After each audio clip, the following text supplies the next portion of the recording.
The Discourses of Epictetus, Book 1, Chapter 19, How we should behave to tyrants. If a man possesses any superiority, or thinks that he does, when he does not, such a man, if he is uninstructed, will of necessity be puffed up through it. For instance, the tyrant says, "I am master of all, and what can you do for me?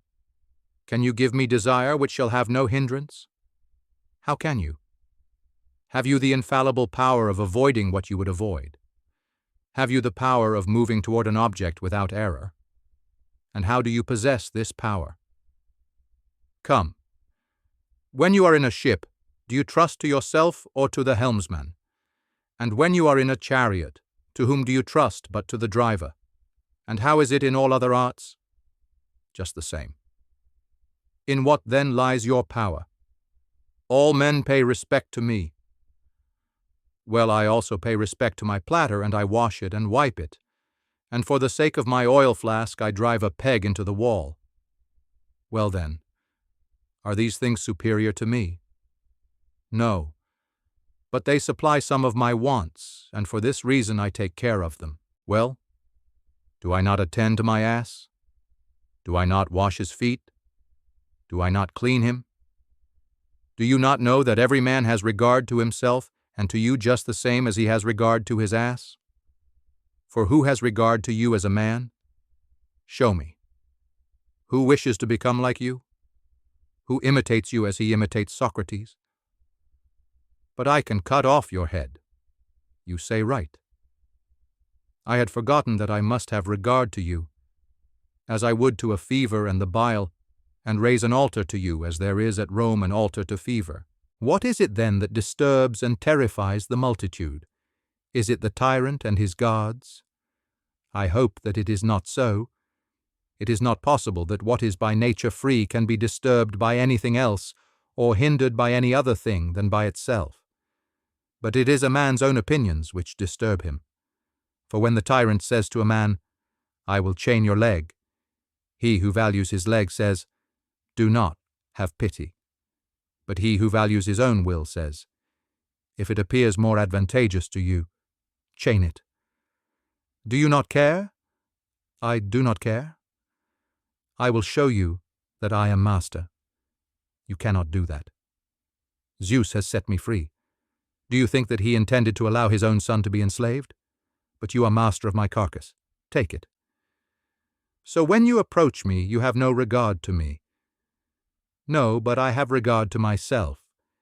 And if you wish me to say that I have regard to you also, I tell you that I have the same regard to you that I have to my pipkin. This is not a perverse self-regard, for the animal is constituted so as to do all things for itself. For even the sun does all things for itself, nay, even Zeus himself. But when he chooses to be the giver of rain and the giver of fruits, and the father of gods and men, you see that he cannot obtain these functions and these names if he is not useful to man, and, universally, he has made the nature of the rational animal such that it cannot obtain any one of its own proper interests, if it does not contribute something to the common interest. In this manner and sense it is not unsociable for a man to do everything, for the sake of himself. For what do you expect? That a man should neglect himself and his own interest? And how in that case can there be one and the same principle in all animals, the principle of attachment to themselves? What then? When absurd notions about things independent of our will, as if they were good and bad, lie at the bottom of our opinions, we must of necessity pay regard to tyrants, for I wish that men would pay regard to tyrants only, and not also to the bedchamber men.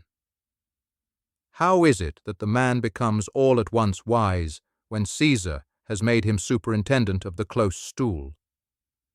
How is it that we say immediately, "Felicion spoke sensibly to me"? I wish he were ejected from the bedchamber, that he might again appear to you to be a fool. Epaphroditus had a shoemaker whom he sold because he was good for nothing. This fellow, by some good luck, was bought by one of Caesar's men, and became Caesar's shoemaker. You should have seen what respect Epaphroditus paid to him. How does the good Felician do, I pray? Then, if any of us asked, what is Master doing? The answer, he is consulting about something with Felician. Had he not sold the man as good for nothing, who then made him wise all at once? This is an instance of valuing something else than the things which depend on the will. Has a man been exalted to the tribuneship? All who meet him offer their congratulations.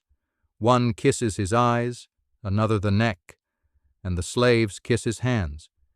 He goes to his house. He finds torches lighted. He ascends the Capitol. He offers a sacrifice of the occasion. Now who ever sacrificed for having had good desires? For having acted conformably to nature? For in fact we thank the gods for those things in which we place our good. A person was talking to me today about the priesthood of Augustus. I say to him, "Man, let the thing alone. You will spend much for no purpose." But he replies, "Those who draw up agreements will write any name." Do you then stand by those who read them and say to such persons, "It is I whose name is written there"? And if you can now be present on all such occasions, what will you do when you are dead? My name will remain. Write it on a stone and it will remain. But come, what remembrance of you will there be beyond Nicopolis? But I shall wear a crown of gold.